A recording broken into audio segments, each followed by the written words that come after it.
leave the house to my parents if you disagree with us getting a divorce. What's this guy talking about? I'm really sad after losing my mother. And then Jack comes up with a smirk and drops this bomb. Suddenly, I don't feel any love for him anymore. Instead, I feel really angry at Jack and my in-laws. Okay, but you'll be sorry, I say. Jack hands me the divorce papers with a stupid grin, not taking me seriously. If he wants it this way, I'm ready to show him I mean business.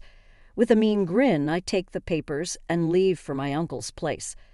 The next day, with my uncle, I go to the big house where my in-laws live. Why weren't you here yesterday?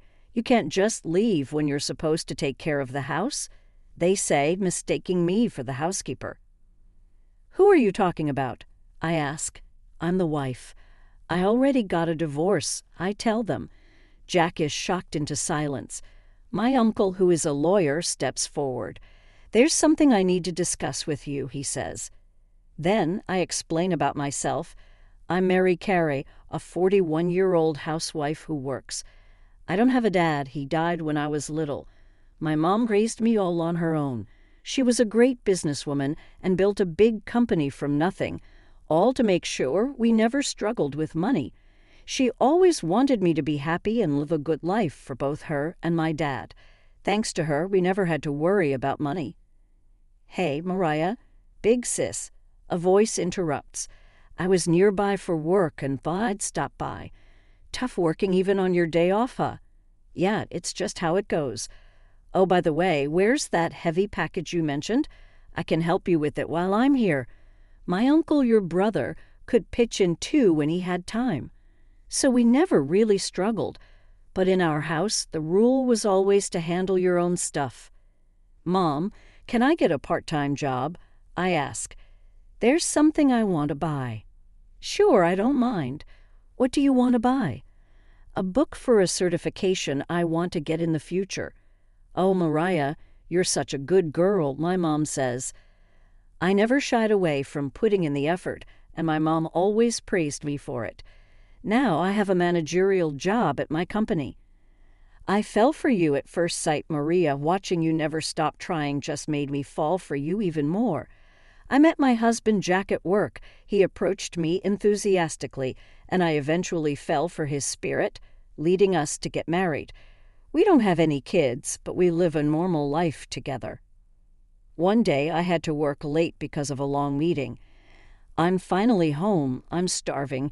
Hurry up and get the food ready, I said. When I got home, Jack was just lounging on the sofa, playing with his phone, not even greeting me. I couldn't help but feel annoyed.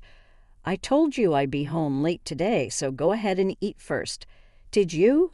I definitely told you, and you even said you understood. Whatever, just hurry up and get the food ready. Jack doesn't hold any position at work.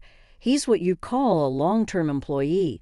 I always tell him I want him to do more housework because of this, but he never lifts a finger.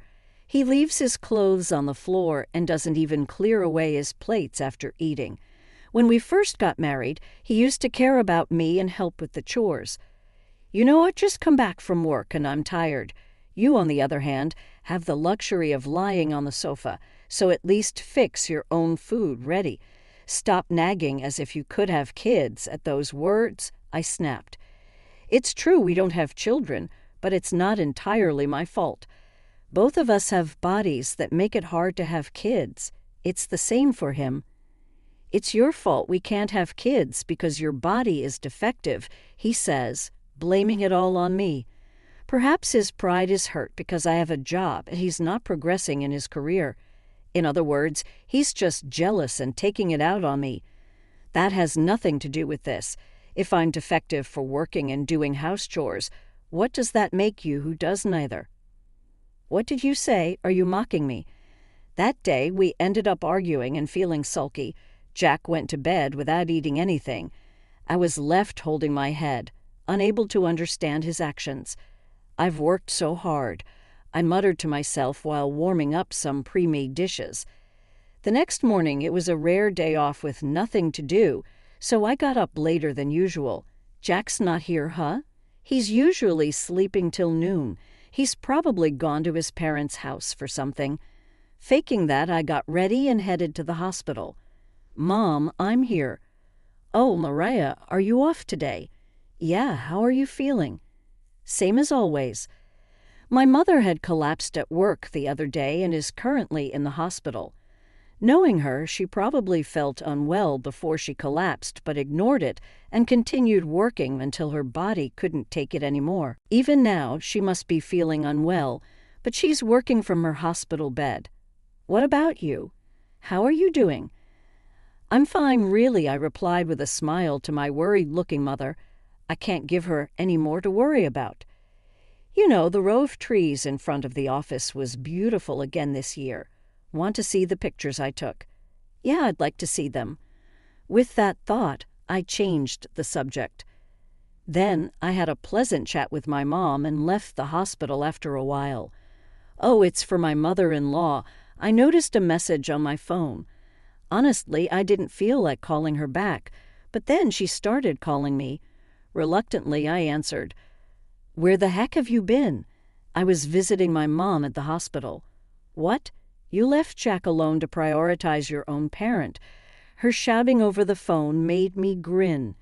As expected, Jack seemed to be at his parents' house. His mother was complaining about it. "You're always putting so much on Jack. A wife should prioritize her husband. Just because you have a job doesn't mean you can get cocky, and you can't even have children."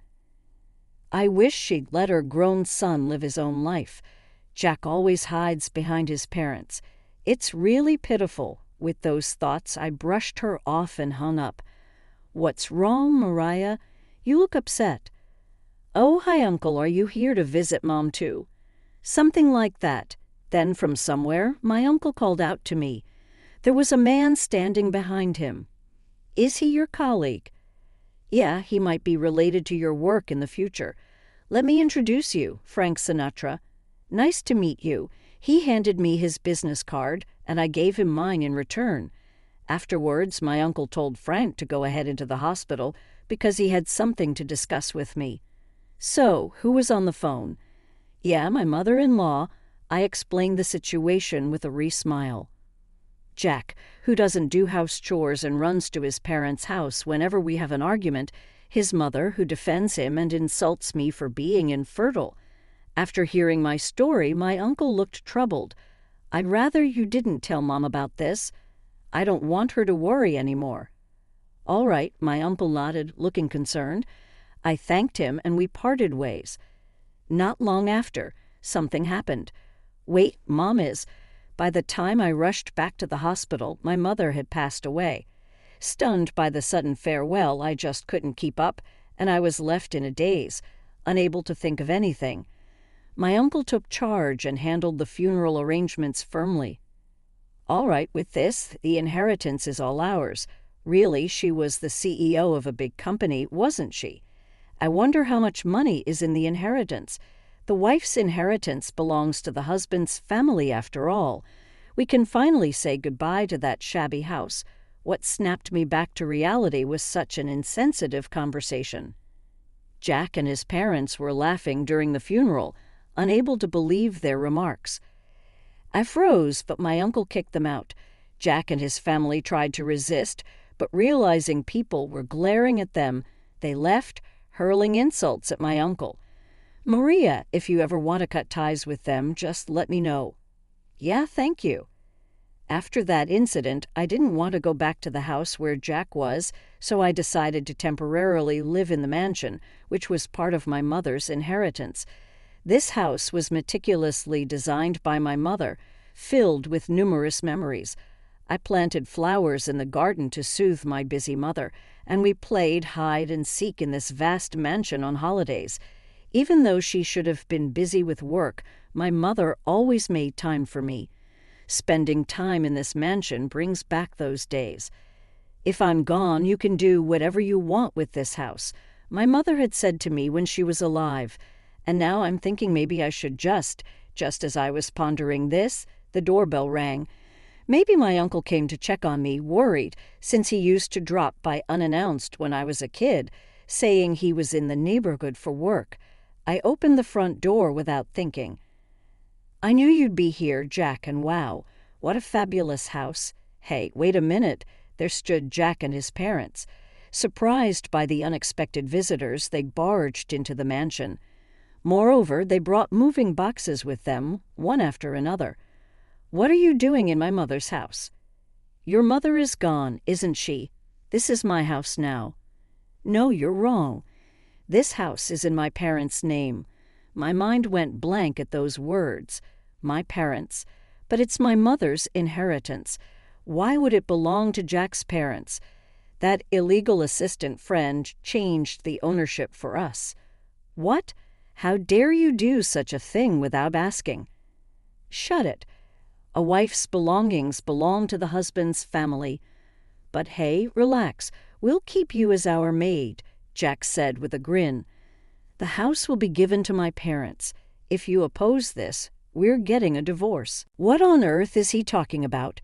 Jack spoke with a smile, while I'm drowning in sorrow from losing my only mother. At that moment I realized my love for him had vanished. In its place, anger towards Jack and his parents welled up inside me. Fine, but you'll regret it. Shut up, you idiot, I said, not taking my words seriously. He handed me a pre-filled divorce form, smirking.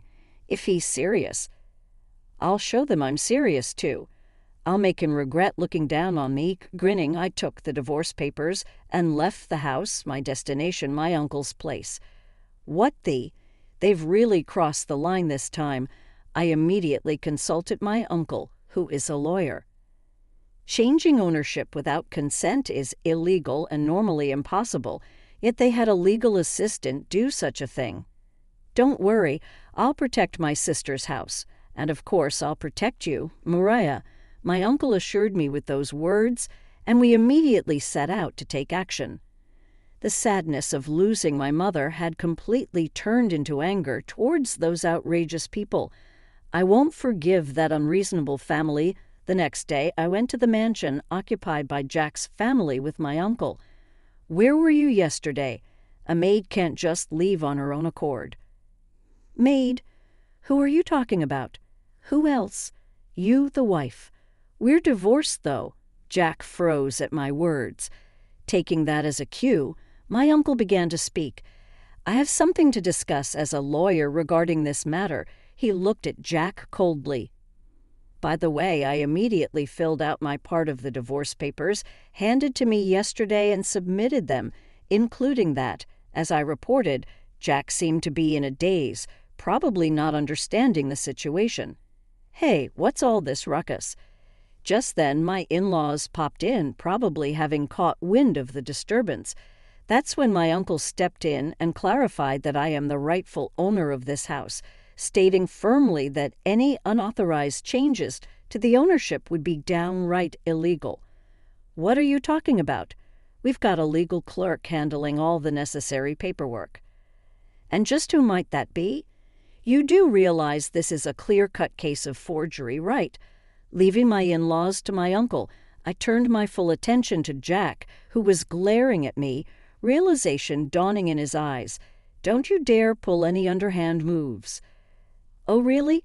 And who was it that decided to go off and do things on their own first? I haven't done anything illegal, at least. Jack was left speechless by my retort. It's almost laughable how easily he was silenced. I guess that explains why he's never made it far in life. You're infertile, and yet you always bring that up so quickly. But to be quite frank, you're not in a position to talk. Yes, I do have difficulties getting pregnant. However, there is still a chance for me.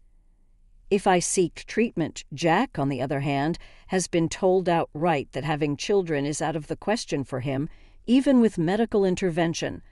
I might still have a shot at having kids. You, however, are completely out of luck when it comes to holding your own child. That's just. I'll never forgive you for belittling the cherished memories I have with my mother. Jack bowed his head in defeat, and it seemed like my uncle had successfully shut my in-laws up. Pack your things and leave here immediately, and be prepared for what's coming next. Under our icy glares, their faces turned pale. They will regret crashing the house filled with memories of my mother and me. a house they dared enter with their shoes on. My sister had realized that you were going through a hard time. It turns out my mother had noticed something was amiss and had asked my uncle to look out for me.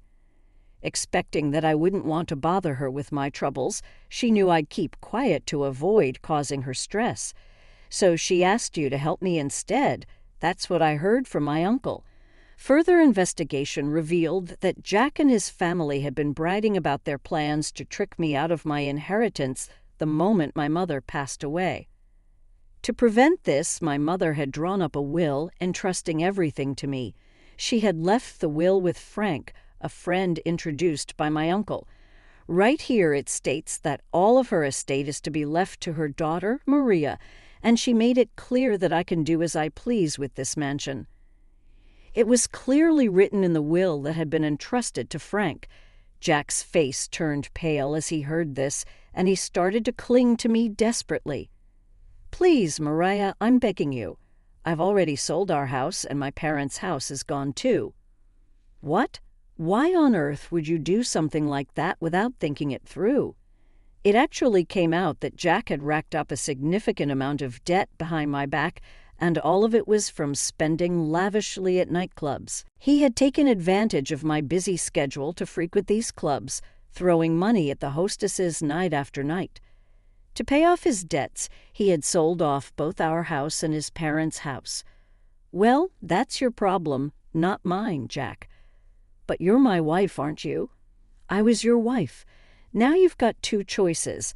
Either face the consequences of forgery or buy back the mansion for $5 million. There's no way I can. Selling the houses had just barely allowed Jack to settle his debts. There was no way he could come up with $5 million. His parents were in the same boat, watching him squirm. I decided to file a police report, and as I kicked the in-laws out and took stock of the mansion, I noticed several things missing. Some of my keepsakes are gone. What's the meaning of this? That wasn't me. My mom said she wanted to sell the stuff she didn't like. So it turned out my in-laws had taken the liberty of selling things themselves. Looks like I've got more reasons to sue them. In the end, Jack and his family were left with a huge amount of debt, and I made sure he was kicked out of the company properly. After all, I'm the president now, taking over for my mother. Bring me that idiot wife. In such a situation, the father-in-law stormed into the company. He then went on a rampage, demanding that the damage report be withdrawn and money be handed over. This led to the police taking care of him as well. What a hopeless parent and child, my uncle and I would say with a bitter smile. So it seems we've figured out who that notorious legal clerk really is. Turns out that legal clerk was apparently a cousin of Jack's. He manipulated the situation to make me look like a villain, grabbed a hold of my weaknesses to force me into cooperating. Because of this incident, this cousin has been cut off from his path as a legal clerk, holding a grudge against our in-laws, and has been spreading rumors in the family, saying I was deceived. They are demons, leading to our in-laws' isolation, so I've heard. It's quite a mess now. Man, that family on the other side seems like they've got some crazy blood running through them. Seems like it. Well, they can just drag each other down for all I care. I have no sympathy for them whatsoever. So that's what I thought. So have you decided what to do with that mansion? Yeah, I've decided to sell it. Indeed, that mansion is filled with memories of my mother. However, it's been tarnished by my in-laws. Plus, that mansion is too big for one person to live in. If Maria has decided that, then do as you please. I'm on your side, my uncle said, showing his support for my decision. And so I sold the mansion. Luckily, a wealthy individual looking to spend their remaining years in peace quickly bought it. I said my goodbyes to the memories with my mother and left the mansion behind. From now on, I'll be living alone in an apartment closer to my workplace. Maria. Oh, Frank, I heard from the senior and I came here. I was approached by Frank right after leaving the office. I owed a lot to him for investigating Jack's family and helping me gather evidence. Would you have some time to spare for me?" "Sure, I don't mind." And with that, we entered a cafe near the office. "Thank you for everything, including what you did about my mother." "No, I just wanted to be there for you, Mariah." Saying that, Frank looked at me earnestly, surprised. I still looked back at him. "I like you, Maria. I know things just settled with Jack, and you might not feel the same way right now, but please think about it when things have calmed down." Saying that, Frank gave me his personal contact information. Honestly, I had noticed his actions, but until now I wasn't able to see him in that way. "I'm serious about this," he said, his face turning bright red. At this moment, I found him endearing. Maybe it wouldn't be so bad to get married again, I thought to myself. Sometime later, my in-laws apparently tried to take back the mansion by breaking into it. Perhaps they thought I was still there. However, it was already owned by the wealthy family. Thanks to the various security measures they had in place, Jack and his family were quickly dealt with by the authorities. With their previous criminal record, they were handed a prison sentence. "Please, Mariah, help me. I had forgotten to block his number," and just like that, I got a message from Jack. What an idiot. It seems like the in-laws were the only ones who broke in, and Jack managed to avoid trouble by asking around for help. However, he still has debts too heavy for one person to bear. "Can't you learn your lesson already?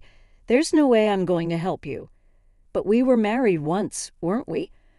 "Really, I'm just disappointed in myself for not having enough discernment when it comes to you. I've realized I shouldn't be swayed by you. I need to be more careful from now on." "Well, I don't think I need to worry about that anymore." "Is that all you wanted to talk about, Mariah? Give me another chance, To. I'm going to have to pass. Goodbye." With that, I hung up the phone this time. I made sure to block his number properly. "Is the call over?" "Yes, it's over now." I decided to start dating Frank. We are now engaged. My uncle encouraged me, saying, "This guy is all about sincerity, Frank. I have a hard time getting pregnant, and I'm not young anymore. All I need is you. Besides, family isn't just about blood ties. I genuinely felt that I could build a happy family with him." Then I talked to my uncle about Jack, Frank, and having children. "That's great. If that's what you both have decided, then I'm happy for you." "You? I've always wondered, why do you support me so much, Uncle?" "Well, it's a promise I made to your father. According to my uncle, he and my father were best friends. He told me that my father always used to say, 'If anything ever happens to me, please take care of my wife and Mariah, and to be on your side.' I see. Besides, you're like a daughter to me," he said with a smile, and I smiled back. I was really glad that he was on my side. "Be happy." "Yes, of course." I made a firm promise to my uncle that I would be happy. This time, I can't make him worry about me anymore. After that, I married Frank. We enjoyed our life together for a while before deciding to adopt a child. This kid is my grandchild. My uncle also cherished the child. I poured as much love into the child as my mother had into me.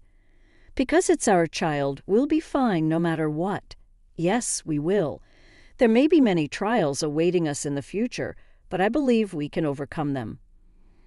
I decided to teach the lessons my mother taught me to my child, to be an ally like my uncle, and to convey honest feelings like Frank.